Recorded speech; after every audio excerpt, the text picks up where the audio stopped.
اللهم صل وسلم وبارك على سيدنا محمد وعلى آله وأصحابه أجمعين. يا صباح القمر، يا صباح الجمال، يا صباح الورد، يا صباح الهنا والسعد على أحلى وأجمل متابعين.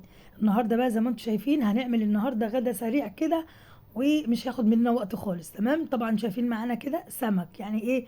سمك كده مشكل زي القمر كده زيكم. ودي بقى الخلطة بتاعتنا. حطينا فيها ايه الخلطة دي؟ توم وشطة وهريسة، هريسة شطة يعني، وكمون وليمون، واللهم صل على النبي، ومعلقتين 3 من الخل.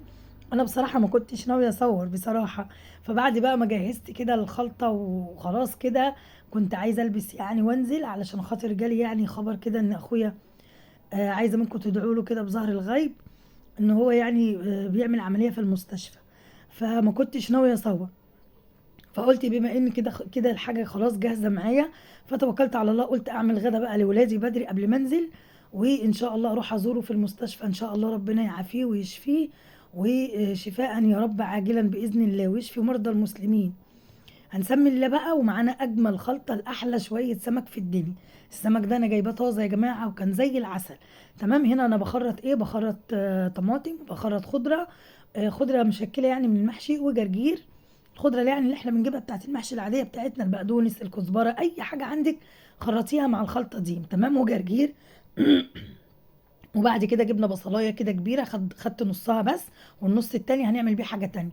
ومعلقتين من التتبيله. ماشي، التتبيله دي يا جماعه خطيره جدا، والله عايزه اقول لك حلوه قوي قوي.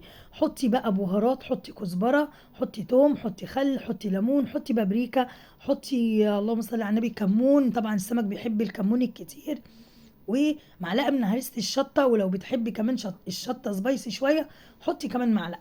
وهنسمي بالله بقى. وكان عندي كده سمكتين مكاريلي زي القمر.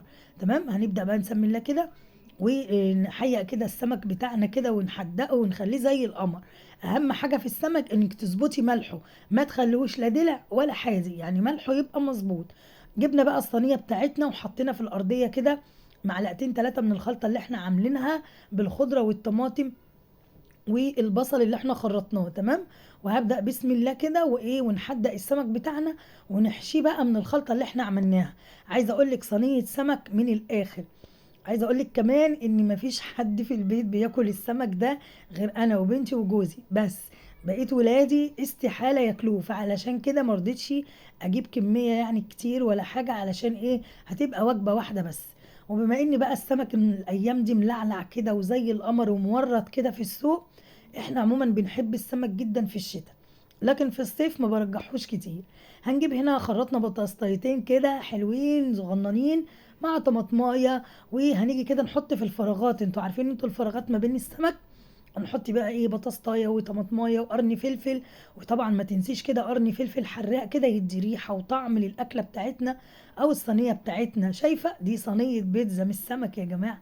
وبعد كده هننزل بقى نحط البطاطس في النص، ونحط بقيه الخضار بتاعنا على وش السمك، ونحط كده 3 4 معالق من الزيت.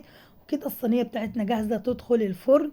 تمام كده، بس هسيبها كده تحدق كده شويه جنبي لحد ما نشوف نتبل بقيه السمك بتاعنا.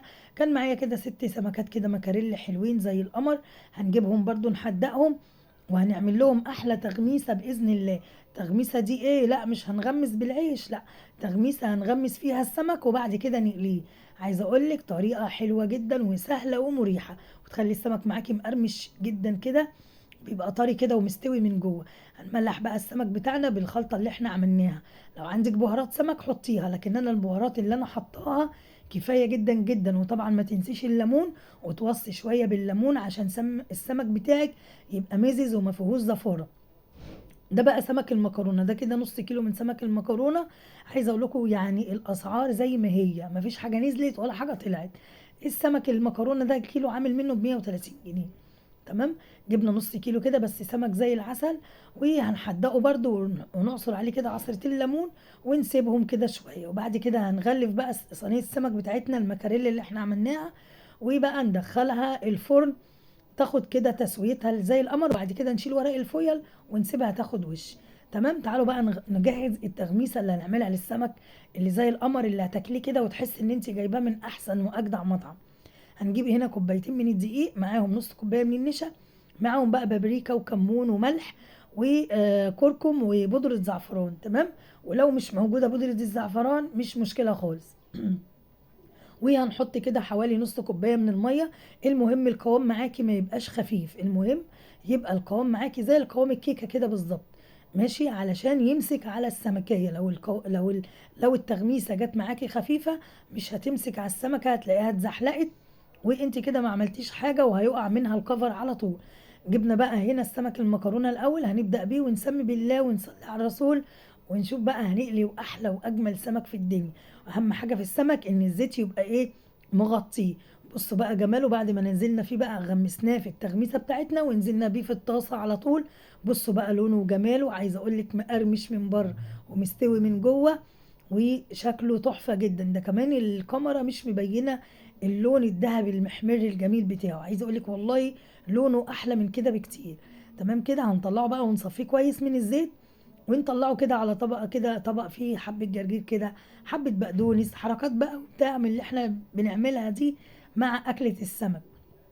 طلعنا أول طاسة وهنحط الطاسة التانية.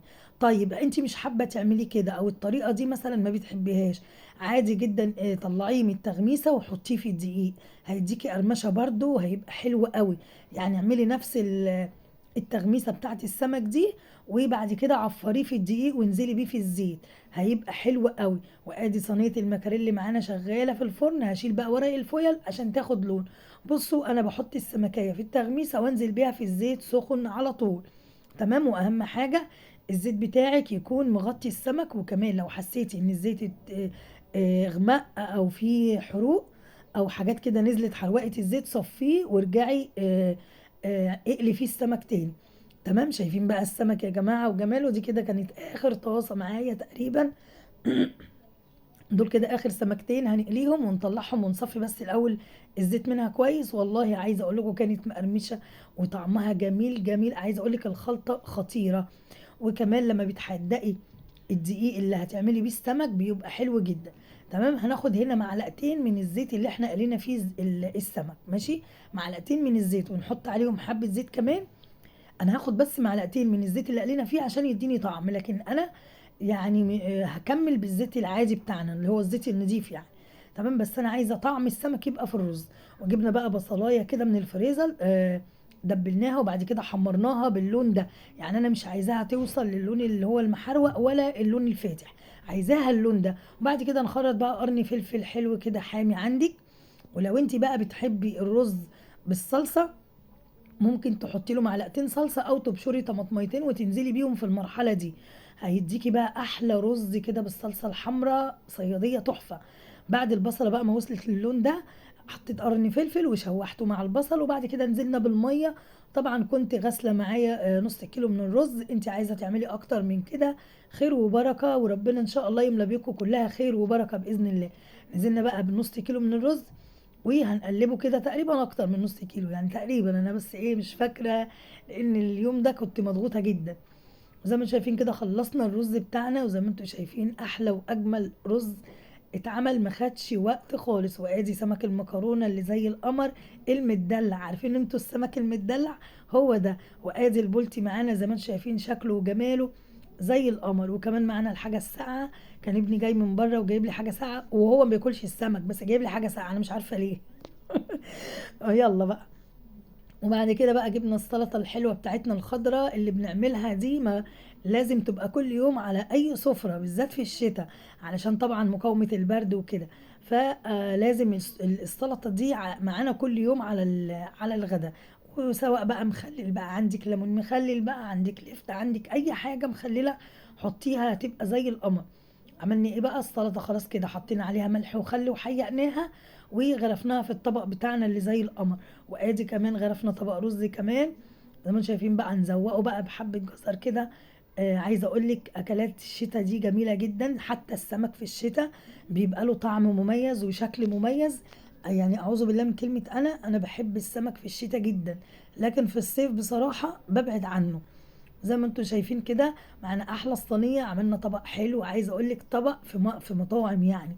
حته سمكيه بقى كده جنب الرز او حته سمكيه جنب شويه السلطه وحاجه كده عايزه اقول لك شغل مطاعم وشغل فاخر من الاخر. زي ما انتم شايفين خلصنا النهارده الغدا بتاعنا النهارده. يا رب يكون النهارده الفيديو عجبكم. زي ما شايفه بصوا السمكه مقرمشه من بره ومستويه من جوه، وانتوا كلكم يعني عارفين ان مفيش احلى من السمك المكرونه ده. جمبري الغلابه يا جماعه. يعني كان الاول، دلوقتي لا، يعني كان الاول كنا بنقول عليه جمبري الغلابه لان طعمه حلو قوي وقريب من الجمبري. تمام. وانا عن نفسي بحبه جدا. وادي السمك كمان البولتي معانا هفتحه لكم بصوا مقرمش من بره. طبعا كوبايه النشا اللي بنحطها مع الدقيق بتديه قرمشه وما بتخلوش يشرب زيت، دي ميزه. عايزه اقول لكم انا خلصت السمك قليته كله وما زودتش الزيت خالص، هو نفس كميه الزيت. وزي ما انتم شايفين كده خلصنا الفيديو الحمد لله. واروح بقى البس واروح لاخويا ان شاء الله اطمن عليه. يا رب يكون الفيديو عجبكم، والسلام عليكم ورحمه الله وبركاته. اشوفكم في فيديو جديد.